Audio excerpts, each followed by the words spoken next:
Hello, this is an update on my heated butter dish DIY unit that I made 5 years ago. Ran 24/7 for 5 years without a problem, and then just the other day it started going funny. The readout was showing that it just wasn't keeping up to temperature. The heater was on, but it was not getting up to temperature, and so I took it apart. And I found that the little power supply was putting out only 8 volts. This one was a 12-volt DC supply, switching supply. Like $4 off eBay, cheapest one you can find. So I took it apart, took out the electrolytic caps, tested them, and they tested like new. So I thought, what the heck? I put them back in, and I was about to put it back together when I noticed the heatsink compound on the 2 power transistors was looking dried out.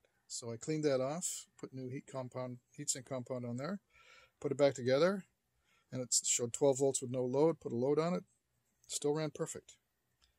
So it turns out all it was the heatsink compound had dried out. It was not a component failure at all, which is not bad for 5 years running 24/7 for a $4 eBay power supply. So I decided to do an upgrade. This is what the controller board looks like originally. You got the display and the buttons, and you got the little relay. And I didn't like the loud clicking of the relay, plus over a period of time, the relay contacts will eventually fail. And so with the original one, I had used the relay for a while. Then I changed it to a MOSFET. A P-channel MOSFET. And there's what it looks like when you take the relay out and put the thing in. And there's the schematic.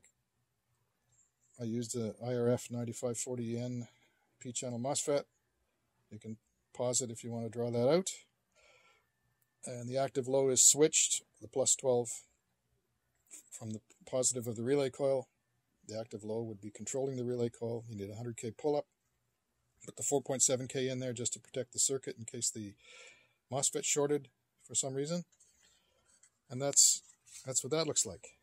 And then for the 120 volt unit, I replaced the relay with an Opto Isolator and a Triac. And there's how it looks. And there is the schematic for the 120 volt AC unit, an MOC 3042 Opto Isolator, and a BT137 Triac. You can use whatever components you happen to have handy, or order whatever. And that's how you control the plus 12 and the switched. Turn on the LED through 1K in the Opto, and then you connect the Triac up as shown there. And it works just fine. And this unit here I put together yesterday, and rather than having the 12 volt supply inside, all you have is the 2 power resistors and the temperature sensor all epoxied to the top of the container inside. And for the 120 volt unit, use the three-prong plug with a ground to the case, because with the 12 volt supply you get isolation through the transformer, but with this you do not. So ground the case, 120 volts going to the 2 680 ohm resistors in series, and it works fine. It's been running for 24 hours now without a problem, and I'm going to put it in my kitchen and run it as my unit and just see how well it works. You put the heatsink sheet, the silicone heatsink sheet on the top. I glue that on there. That gives you a good contact to the bottom of the butter dish, and it just sits on there like that. And standard butter dish, anything you need, and it works. So there you go. There's the update. There's the new unit. You can drill these holes freehand if you like. I use a drill press, but that just makes it a lot easier to do the drill precisely, but otherwise. And you can see on the hoppy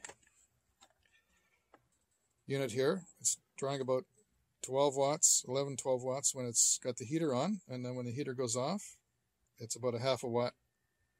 Power factor goes to 0.1. When it's running, it's 0.9. But very low power, 12 watts only when the heater's on. Doesn't cost you much. And then you've got spreadable butter all winter long.